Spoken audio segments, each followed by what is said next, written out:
ہم پتہ نہیں زندہ ہیں، ہمارا زندہ رہنا جرم ہے اگر ہم ان کی مدد نہیں کر سکتے۔ ایسی کوئی بے حس اور بے غیرت قوم بھی کبھی ہوئی ہوگی؟ ہم نے تاریخ میں بے غیرتی کی بڑی داستانیں سنی ہیں۔ اللہ تعالیٰ قرآن میں فرماتا ہے وَمَا لَكُمْ لَا تُقَاتِلُونَ فِي سَبِيلِ اللَّهِ، اب تمہیں کیا موت پڑ گئی ہے؟ اب کیوں نہیں لڑتے تم اللہ کے راستے میں؟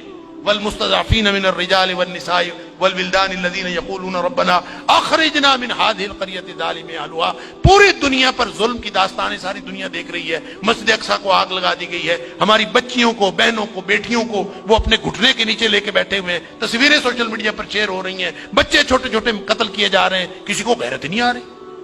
مجھے تو یوں لگتا ہے یہ ہماری نمازیں، ہمارے سجدے کیسے قبول ہوں گے؟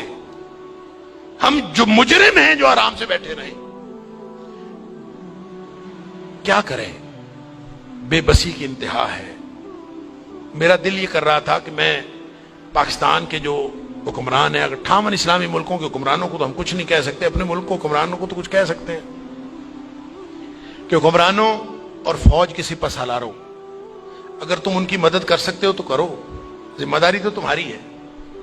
نہیں کر سکتے نا تو ہمیں ایک جہاز میں بھر کے وہاں بھیج دو، کم از کم ہم عزت کی موت ماری جائیں، کم از کم جا کے ہم وہاں پہ ان کے ساتھ شہید ہو جائیں، اللہ کو قیامت کے دن ہم اور نبی کریم صلی اللہ علیہ وسلم کو چہرہ دکھانے کے تو قابل ہوں کہ اللہ ہمیں غیرت تھی، ہمارے اندر کو ملی اور دینی غیرت تھی۔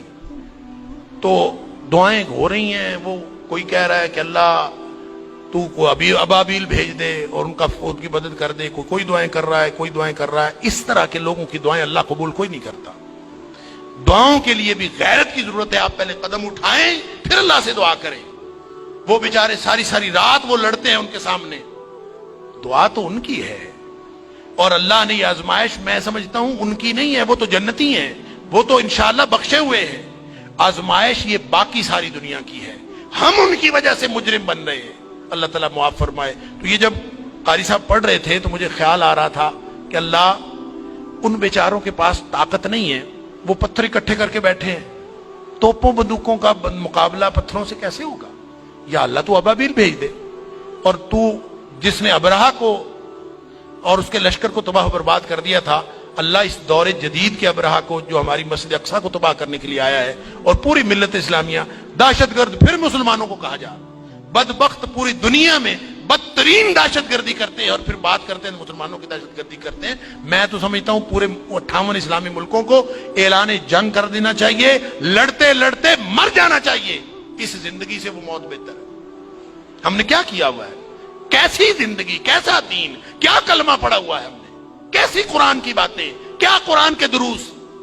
ہم یہاں سکون سے بیٹھے ہیں، پنکھے چل رہے ہیں، موج میلہ پانی پینے کو مل رہا ہے، نماز آرام سے پڑھ رہے ہیں، سجدے آرام سے کر رہے ہیں، وہاں ہماری بہنیں بیٹیاں لٹ رہی ہیں۔ کہاں گئی غیرت ہماری؟